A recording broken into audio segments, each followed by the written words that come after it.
Your goal is to try to get to 10% body fat. You want to get those abs, you want to have the muscle definition, you want to have the vascularity, you want to get the compliments and the respect from other people, and you finally want to like the way that you look in the mirror.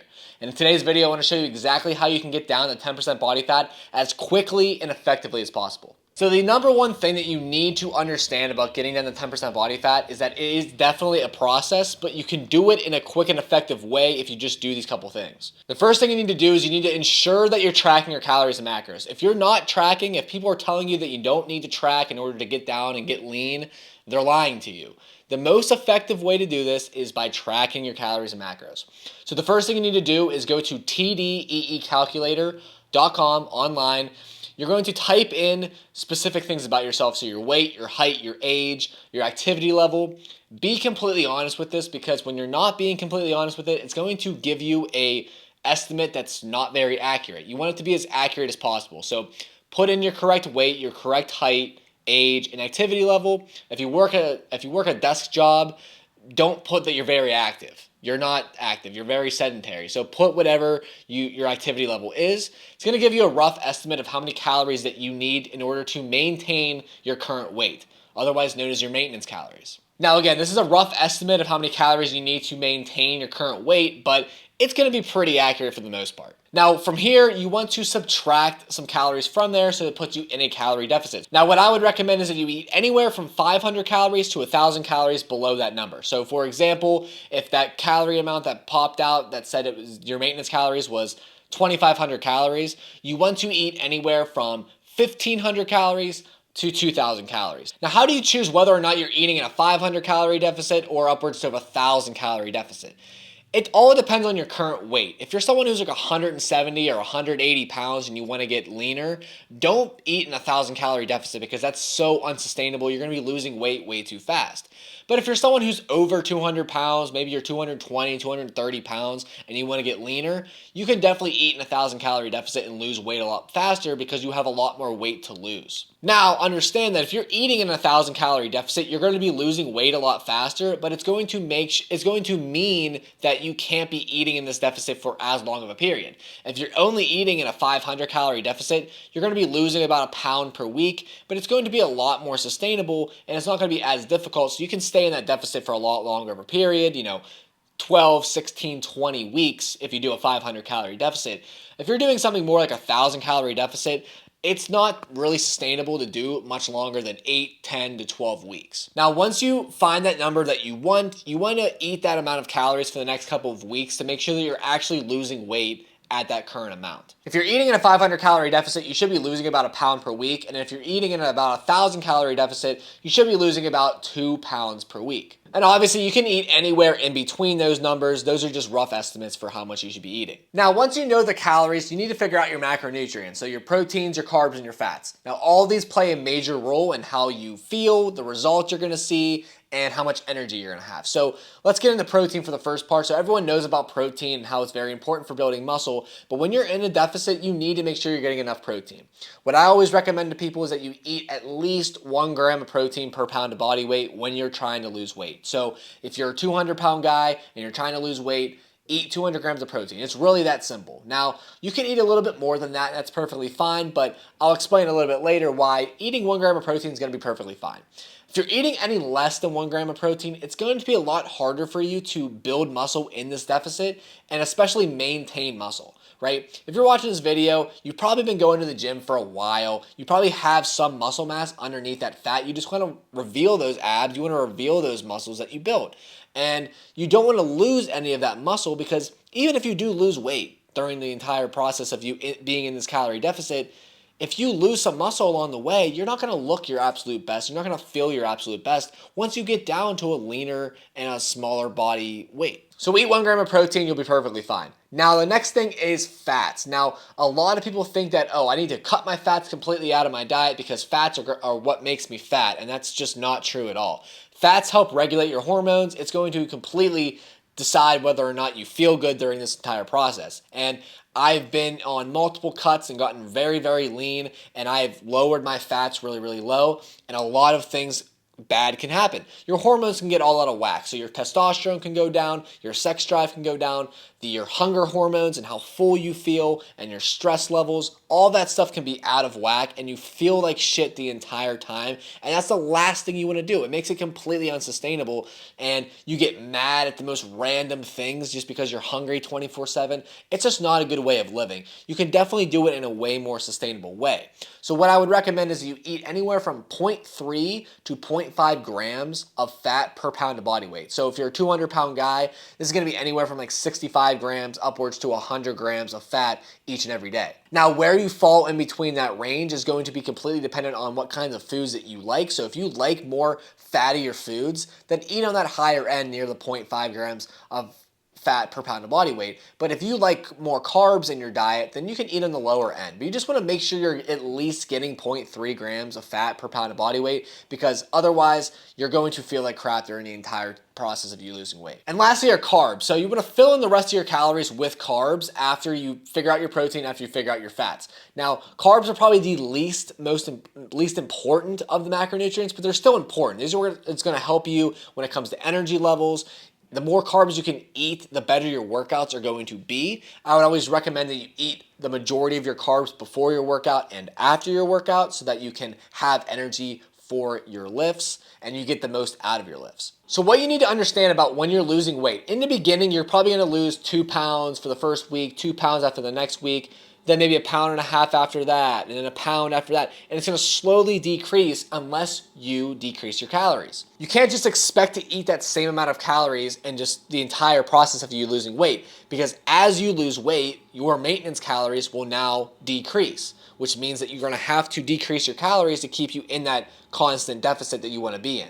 You don't want to lose 2 pounds the first week, 2 pounds the next week, then 1.5 pounds, then 1 pound, and eventually plateau. You want to continuously be losing 2 pounds, 2 pounds, 2 pounds, 2 pounds if that's what you want to be losing at. So how you do that is about every 3 or so weeks, you want to adjust your calories by just decreasing it by 100 or 200 calories. So if you're eating 2,300 calories for the first couple of weeks, then it's starting to plateau a little bit, or maybe you're losing weight a little bit slower than you were before, decrease your calories to 2,100 or 2,200 calories to make sure that you're still losing weight at that same rate. Now, where should you be taking these calories from, right? You should keep your protein the same. You should keep your fats the same. I would just decrease it from carbs. So if you're eating 200 grams of carbs each day and you're subtracting 100 calories from your total amount, that's going to be 25 grams of carbs you're going to be taking out of your diet. Now, how I figured that out is because there's 4 calories in 1 gram of carb. So if you take 25 grams of carbs out of your diet, that's 100 calories. So I would always be taking it from carbs because, again, like I said before, you want to make sure you're having 1 gram of protein per pound of body weight, and you want to make sure your fats are high enough. So definitely take them from carbs. So once you figure out how many calories you need to eat and what your macronutrients are, you need to figure out what types of food you should be eating throughout this entire process. And what I always recommend to people is that you follow the 80-20 approach. Now, what this means is 80% of the food that you're eating every single day should be coming from whole, nutritious foods. The other 20% can come from whatever else you want. And the reason why this works so well is because you're still going to make progress, because the majority of the food you're eating is going to be whole, nutritious foods, foods that are very good for you, foods that are very good with your macros. But at the same time, 20% of the foods can come from whatever else you want, whether that's pizza or burgers or ice cream or whatever it is. If it fits your macros, you're going to be good to go. And the reason why this is so good is because you're not going to have these constant cravings all the time, because you're still going to be able to eat your favorite foods. Now, if you want to see the best results, I definitely would make this percentage lower, maybe do a 90-10 approach or 95-5 approach, because you're going to see way better results. But for the majority of people that want to see the best results, the 80-20 approach is the best approach you can do. Now, when it comes to the majority of the foods that you should be eating, the things that are whole foods, the 80% of your diet, what foods should you be eating? Let's go over each macronutrient and the foods that should fit into each of those categories. So let's start with protein. These things should be things like your lean meats like chicken breast, ground turkey, ground beef, white fish like tilapia, cod, shrimp. You got eggs and egg whites. You got your whey protein powders or any kind of protein powder that you would prefer. And then non-fat Greek yogurt as well. So there's a ton of options when it comes to protein sources. You pick a few of them that you really, really enjoy and stick to those. Next up are your fats. So you can get your fats from some of those meats like your ground beef, your ground turkey. You can even do steak if you can find a steak that's really lean. And then you got things like salmon that are higher in fat, like fattier fish. You got your eggs. Obviously, eggs, the yolk in the egg has fats in it, very healthy fats. And then things like avocados and nuts and nut butters are very good as well. Now, there's obviously other sources of fats that are healthy or considered healthy, like avocado oils and olive oils and things like that. But the reason why I would highly recommend not eating those and not having those each and every day when you're trying to lose weight is because they're not filling at all. A tablespoon worth of that oil is about 120 calories, and that's not going to keep you full at all. You could have this much amount of olive oil, or you can have a whole entire plate worth of vegetables. That's going to be the same amount of calories, but the vegetables are going to keep you way more full. So that's a very big point, is you want to stay as full as possible, and by eating lower calorie, higher volume foods like vegetables, those are going to keep you a lot more full than things that are super high calorie, super low volume, like olive oil. And something earlier I forgot to say about the protein is that you want to get the leanest meats possible. So ground beef, ground turkey, even steak, they have fattier versions that are higher in calorie, lower protein, higher in fat, that may taste better, but the leaner versions of those are going to have higher protein amounts, going to keep you full longer, and they're going to be lower in calories. So try to find like the 93% lean ground beef, ground turkey. Find a lean version of steak with the least amount of fat in it. It's going to have more protein, it's going to be less calories. And lastly are your carbs. So like I said before, you want to make sure you're eating your carbs before and after your workouts. But these carbs can be anything like white rice, brown rice, oats, potatoes, sweet potatoes, whole grain bread's perfectly fine. And then you got things like fruit, which is very important because fruit can be very low calorie, high fiber, obviously good for you, and can crave some of those, or can stop you from having those cravings all the time because you're getting natural sugars. And then additionally, like I said earlier, vegetables are going to be absolutely key if you want to lose weight effectively, because especially green vegetables, they're super low calorie, super high volume. They're going to keep you full. They got a ton of micronutrients, and they're going to help you feel a lot better, and a lot healthier. But the main reason why they work so well, this is like cheat code for me when I'm trying to lose weight and trying to get shredded, is I'll eat an entire plate worth of these vegetables, and it'll be 100 calories for this entire plate. Put some protein on top of there, put some avocado on there, maybe some sugar-free sauce of some sort, and that's going to help. It's going to taste really, really good, be super high in protein, and keep me really, really full for being a really low calorie amount. And this whole meal can turn out to be 350 calories, but it'll keep me full for 4 hours, whereas, you could have something that's way higher in calories and not even keep you as full. So vegetables are absolutely key. Stick to things like broccoli, asparagus, green beans, other types of vegetables as well, or work perfectly fine, but find some that work for you, low calorie, high volume, absolute cheat code if you want to get shredded. So now you know everything you need to know about nutrition when it comes to getting shredded. Now let's get into the training aspect of things. So the first thing you need to understand is that you need to be prioritizing weight training. Weight training is the most important thing when you're trying to build any kind of muscle or build a better physique. Cardio's fine, and we'll get into that later, but weight training should be your number one focus when you go into the gym. Now, how many days a week should you be going to the gym? This is purely on how many days you can guarantee yourself to go to the gym. You can make great progress by going 3 days a week. You can go 4, 5, or 6 days a week, but I would highly recommend that if you're a beginner, start on the lower end. If you're someone who's more advanced and has been going for a while, you can go 5 or 6 days a week, but you have to guarantee that you're going that many days a week on a consistent basis. Don't go 3 days this week, 5 days next week, 4 days, and just be all over the place.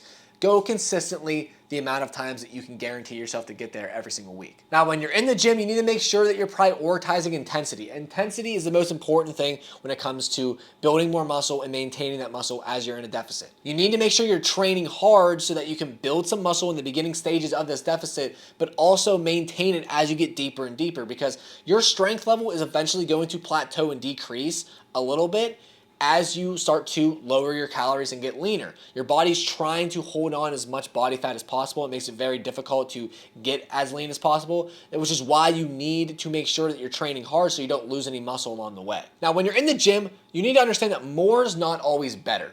A lot of people think that the more exercises they can do, the more reps, the more sets, the more all these things is going to lead to you building more muscle, and that's just not the case. You want to make sure that you're training really, really hard, but you don't have to be in the gym for an hour and a half or 2 hours each and every day.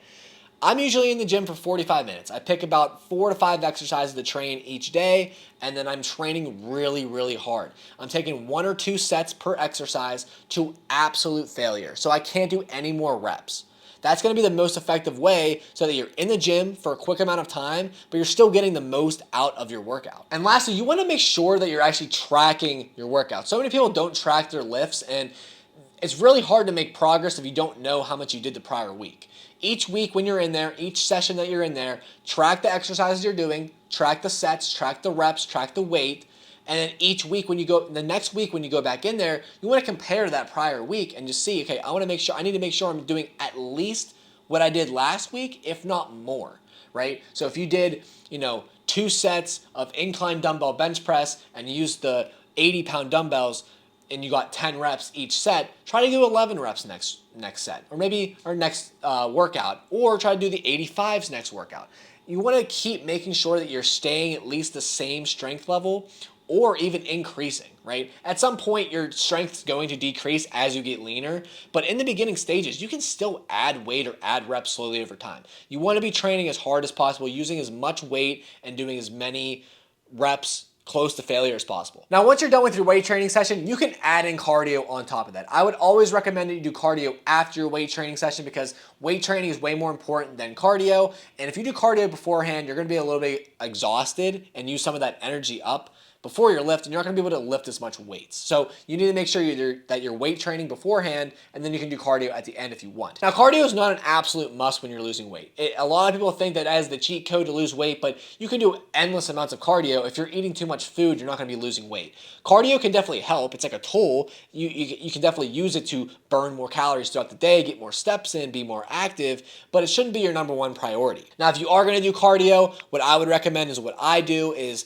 every single day, or at least 5 days per week, I would do 30 minutes on the treadmill on an incline, about a 10% incline on 3 speed. This is decent. It's going to put your heart rate anywhere from 120 to 140, which is very optimal for burning fat.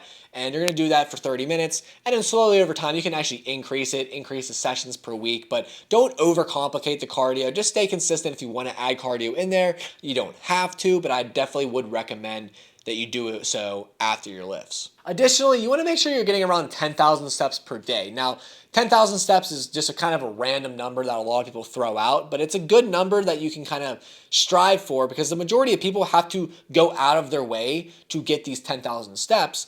But what 10,000 steps will do is it gets you more active and it's not going to actually fatigue you in any way. So you can go for an extra walk, you can park farther away from the gym or from the grocery store, walk more that way, take the more active route to wherever you're going, go for a walk on your lunch break or after dinner or anything like that. Get more steps in. It's not going to be fatiguing at all, but you're actually going to burn a lot more calories than you actually think if you do that. Especially for someone who works an office job and you're sitting down all day, I guarantee you're probably only walking 2,000 to 3,000 steps per day. But if you can go out of your way to walk more, be more active, and get 10,000 steps, you can burn an extra 300, 400 calories each and every day. Now you know your nutrition, you know your training, you know how many steps you need to do, you know you need to weight train and do cardio and all these things, right? You know all that. Last thing you need to know is about recovery. Now, recovery is absolutely key, and if you're not getting enough recovery, you're not going to be burning as much fat, you're not going to be building as much muscle, you're going to feel like crap the entire time, your energy levels are going to be even less than they are already going to be, so you need to make sure you're getting the right amount of recovery. So like I said earlier, you want to make sure you're lifting anywhere from like 3 to 6 times per week. If you're more advanced, you can do 5 or 6 days a week, but you want to make sure that you're taking some rest days. You don't want to be lifting every single week because you're going to be very, very fatigued and you're not going to make as much progress that way. Take your rest days. These rest days they don't have to be things where you're just laying around all day. I'd still recommend that you walk around, get some sort of activity in there. Maybe you do some cardio, maybe you just go for an extra walk, but you want to still stay active, still get those 10,000 steps, but you want to take the rest off from doing weight training. Additionally, you want to prioritize your sleep, guys. Sleep is absolutely crucial. If you're not getting enough sleep, all that other stuff I said before about nutrition and training doesn't even matter. You got to make sure you're trying to get at least 7 to 9 hours of sleep each and every night and try to get the most high quality sleep possible. So sleep in a cold room, lights out, no phone an hour before bed, all these things. And I know, I get it. It's tough because, I struggle with this as well, but I promise you, when you get enough sleep and you get high quality sleep, you're going to feel so much better. And this is really where you build the most amount of muscle and you burn the most amount of fat. You don't burn the fat when you're doing cardio and you're lifting weights. You don't build the muscle when you're in the gym pushing the dumbbells and pushing the barbells. That's not when you're actually building muscle and burning fat.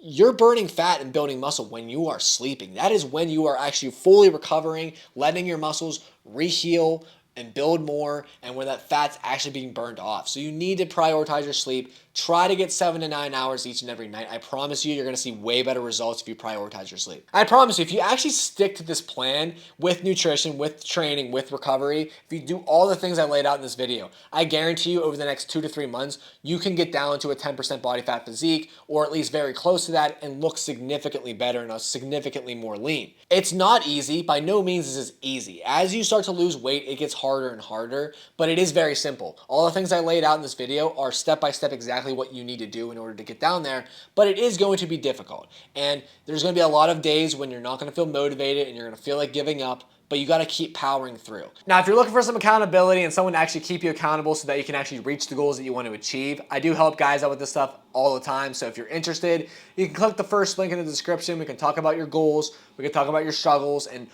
where you want to be eventually. And if you're a good fit for the program and you're actually serious about everything, then we can get you enrolled in the program. Now, I don't take everyone. I only take guys that are actually fully serious and want to actually see a change. So if that is you, click the first link. If it's not, don't worry about it. But other than that, guys, if you guys enjoyed today's video, drop me a like, hit that subscribe button. I post 2 videos like this every single week. And other than that, I'll see you guys in the next video.